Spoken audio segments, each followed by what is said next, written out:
have seen two types of chemical reactions. One is combination, that is when two or more reactants combine to form a single product. It is known as combination reaction. We have seen its examples also. Then we have seen second type of chemical reaction, that is decomposition. That is the chemical reaction in which two or more products they are formed from a single reactant, that is known as decomposition reaction.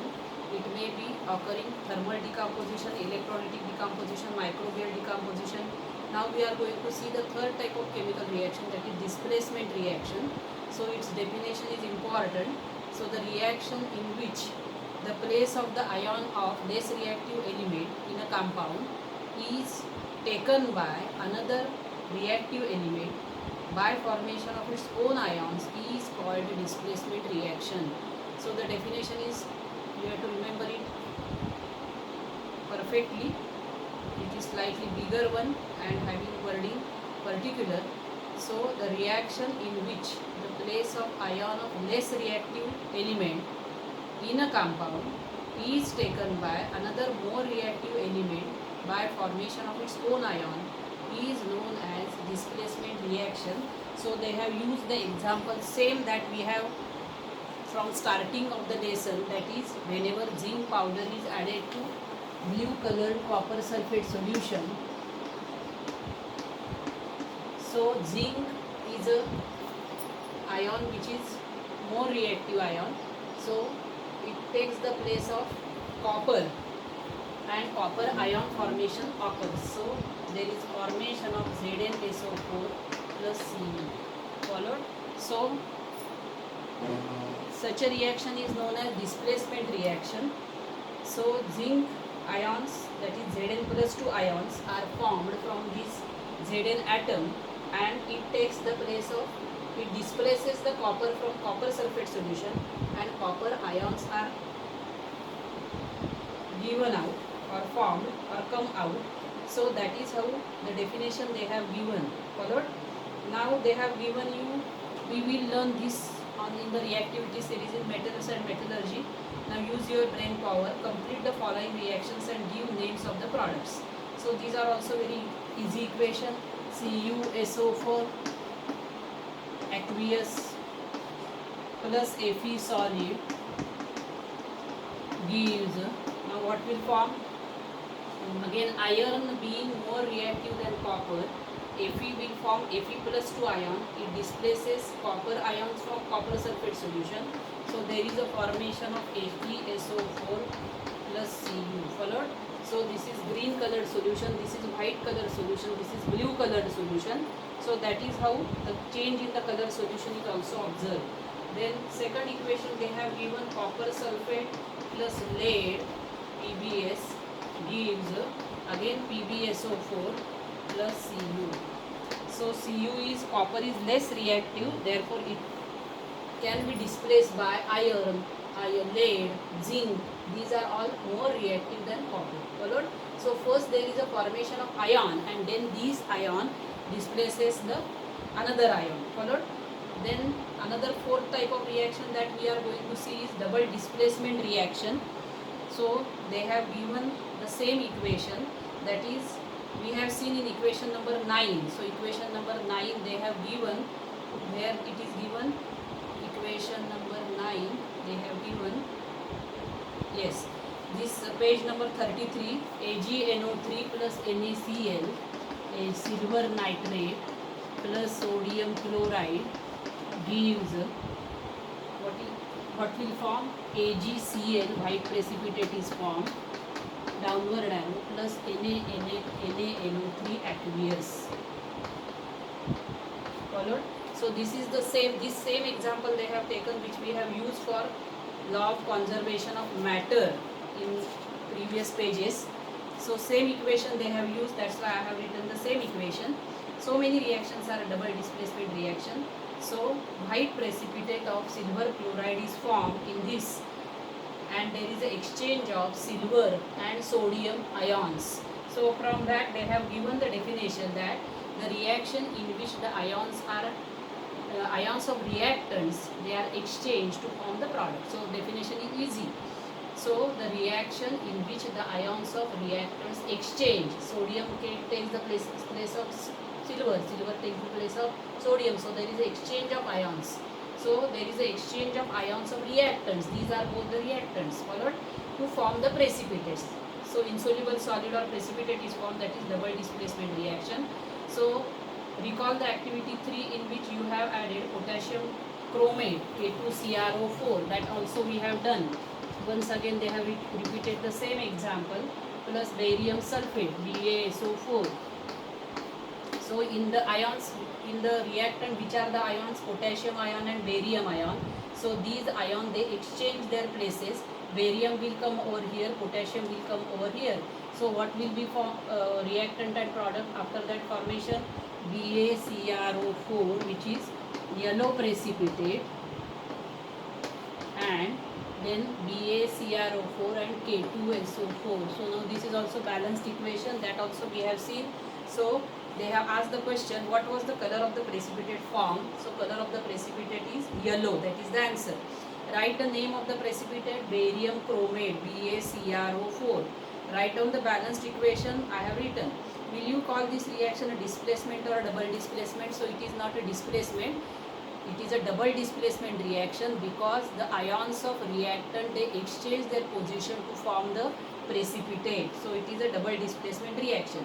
Then we are going to study another two types of reaction, that is endothermic reaction and exothermic reaction. So endothermic reactions are the reaction in which heat is absorbed or heat is taken in the reaction, because whenever any chemical reaction occurs, its important characteristic is energy is either evolved or energy is either absorbed. That is the important characteristic. So whenever the energy, that is heat energy, is absorbed, it is known as endothermic reaction. The example in our day-to-day life is the melting of ice is the endothermic reaction, while dissolution of potassium permanganate, potassium nitrate in water, that is KNO3 in water, is also the endothermic reaction in which heat is absorbed in the reaction. Another thing, that is exothermic reaction, is the reaction in which heat is given out in the reaction. So naturally, whenever the endothermic reaction occurs, the temperature of reaction decreases, while whenever the exothermic reaction occurs, the temperature increases. That is also the distinguishing point between them.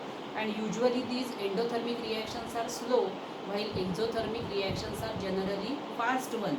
So they have given the examples of exothermic reaction, that is formation of ice from water. Whenever ice is formed from water, then it is exothermic reaction, while melting of ice is an endothermic reaction. Remember both these things. While dissolution of potassium hydroxide in water is also the exothermic reaction, while dissolution of potassium nitrate in water is endothermic reaction. Followed.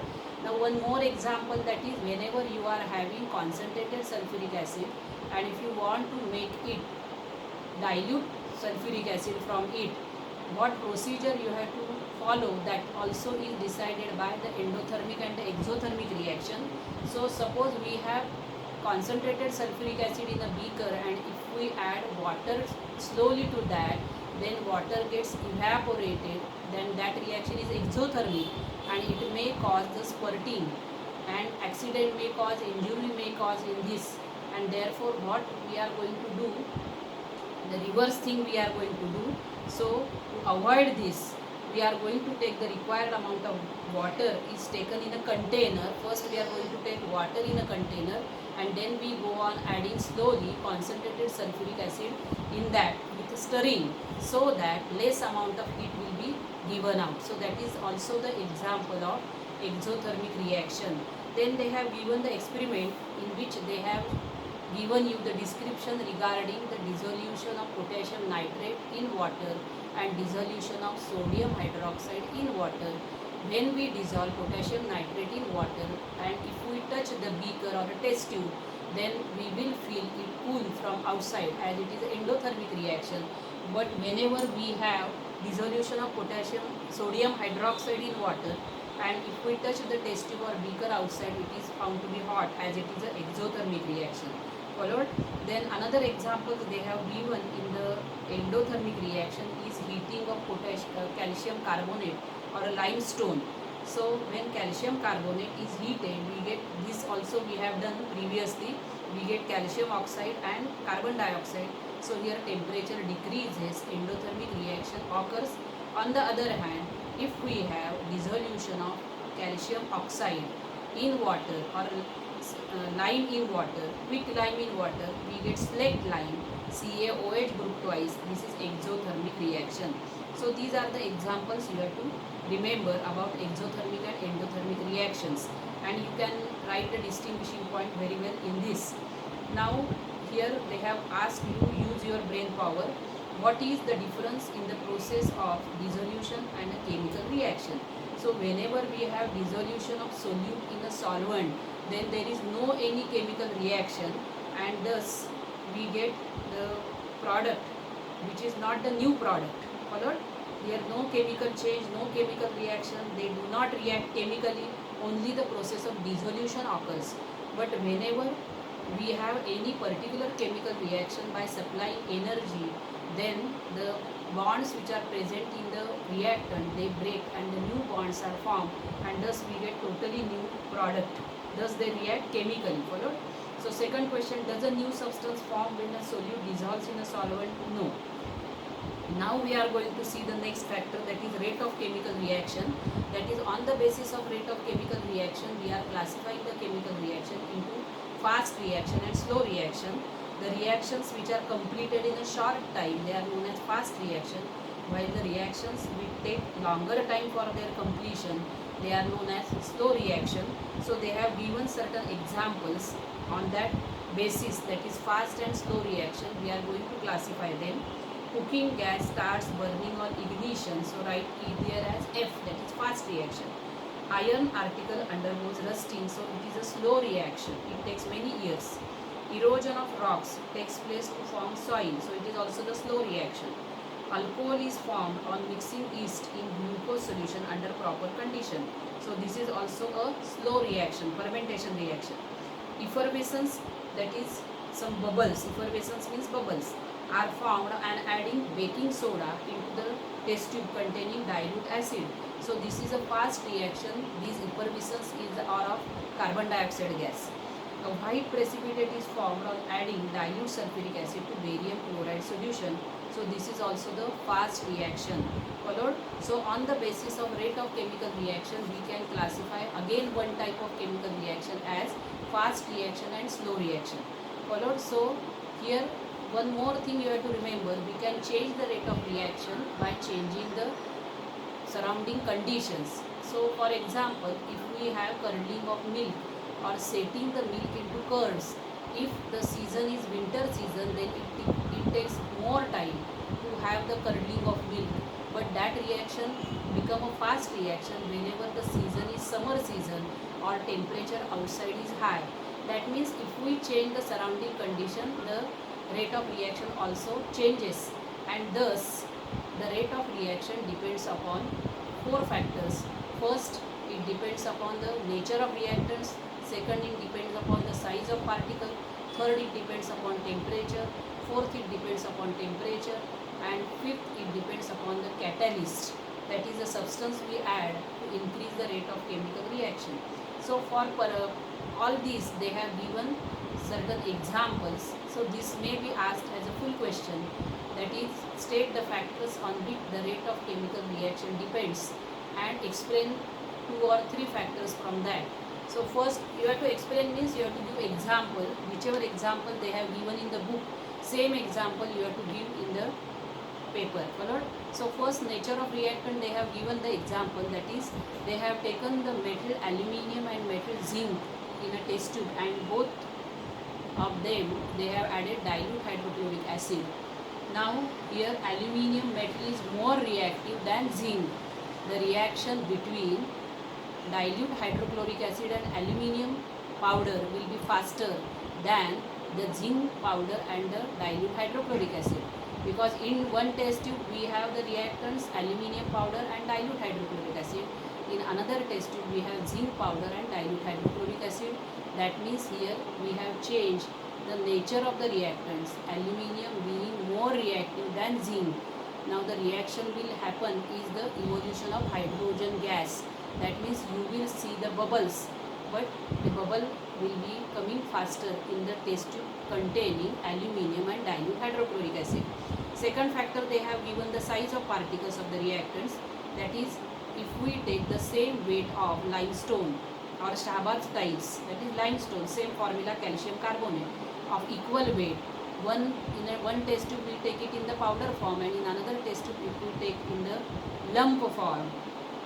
And if we add dilute HCl in both of them, the gas given out in both of them is carbon dioxide, bubbles are given out, both are having equal weights, but the reaction will be found to be faster in the test tube which contain powdered calcium carbonate or Shahbaz tile, and it is slow in a test tube which contain lumps or pieces of calcium carbonate. So why this happens? Smaller is the particle size, larger is the rate of reaction. Followed? So that we can observe in our day-to-day life also. If you want to make sharbat, then if you take the sugar which is in the bigger size, then it will take more time to dissolve, while if we take smaller particles of sugar, then we will have that fast. That is, whenever the particle size is small, rate of reaction is fast. Third factor they have given is of concentration.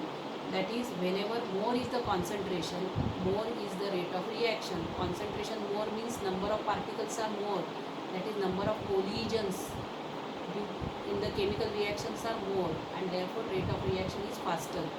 For that they have given the example of calcium carbonate again, but both are powdered. Suppose they have taken, in one they have added dilute hydrochloric acid and in another test tube they have added concentrated hydrochloric acid.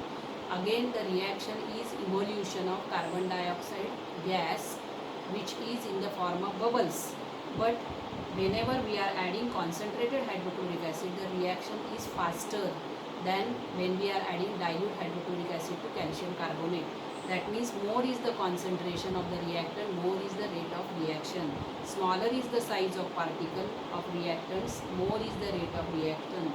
Then temperature of reaction. Suppose we have to carry out the decomposition of calcium carbonate. If we want to see it at a room temperature, it will not decompose. But for the decomposition of calcium carbonate, you should supply the heat so that it will get decomposed into calcium oxide and carbon dioxide. Followed? So heat is the factor which is affecting here rate of reaction. More is the temperature, more is the rate of reaction. Then the fifth factor that they have given you, the catalyst. They have considered the example of decomposition of potassium chlorate. Potassium chlorate has formula KClO3. So chlorate is also the compound radical, K plus 1 and here 1 minus. So what will be the formula for Kc, potassium chlorate? KClO3. So from this formation of oxygen gas and potassium chloride is there. So this reaction, if we carry out heating, then it will take evolution of oxygen. Very much time is required for evolution of oxygen. But if we add, now here it is not balanced, so here it is 2. So I will make it 6 by multiplying by 2. So because LCM of 2 and 3 is 6. So 3 2s are 6, 3 2s are 6. Now 2 KCl I have to make. So that is how the balancing they have shown. Followed? Because here oxygen atoms are not balanced. Here they are 3, here they are 2. Whenever they are 3 and 2, make them 6. That is easy way. Followed? So if this reaction is carried out normally without addition of any substance, it will take longer time. But if we add a pinch of potassium manganese dioxide, that is MnO2, as a catalyst, then the reaction is fast. Followed? So here manganese dioxide will not be affected. It will not undergo any chemical change in the itself. So another example of that is if we have potassium, if we have hydrogen peroxide, it gives oxygen and water. Followed? So 2H2O2 gives 2H2O plus O2. Last time also we have seen this example. at the time of decomposition reaction. So this decomposition is slowly occurring at room temperature, but whenever if we want to make it fast, again we are going to add the catalyst MnO2 so that the reaction will be fast. Followed. So here from that we can define the catalyst is the substance in whose presence the rate of chemical reaction increases or changes without causing any chemical change in it, that is known as catalyst. Followed. So then they have given do you know, but here there are no any questions, so you can read it only as a information.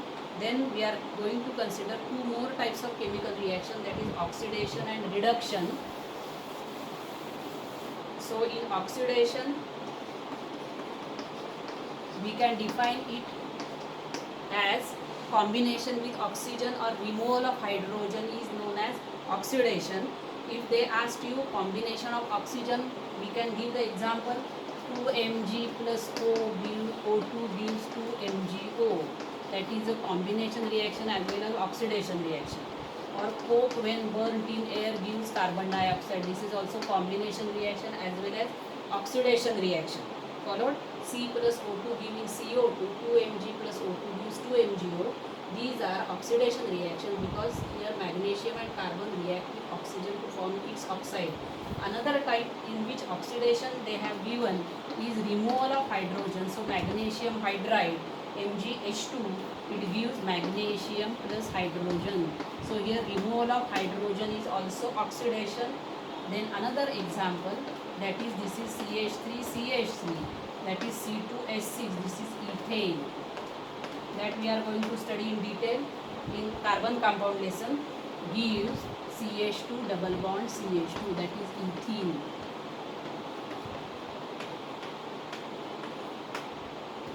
So here A in E changes to E and E, so it is ethene. So here there are 6 hydrogen, here there are 4 hydrogen, that means here loss of hydrogen, here loss of hydrogen. So that is the oxidation reaction. So how we are going to define oxidation? Combination of a substance with oxygen or loss of hydrogen from a substance is known as oxidation.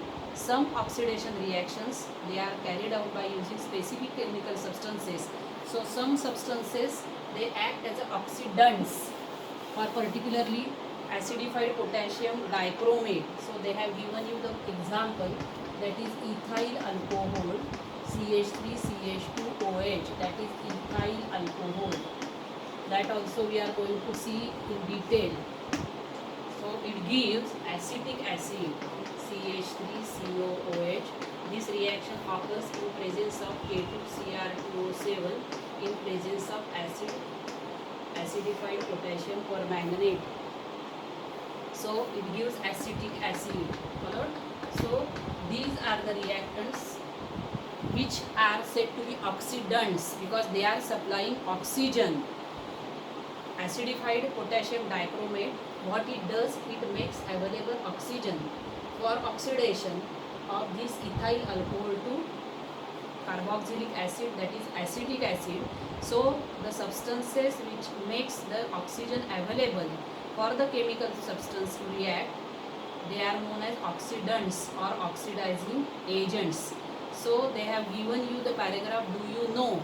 Now why these potassium permanganate or potassium chromate or hydrogen peroxide or oxygen, they are said to be oxidants?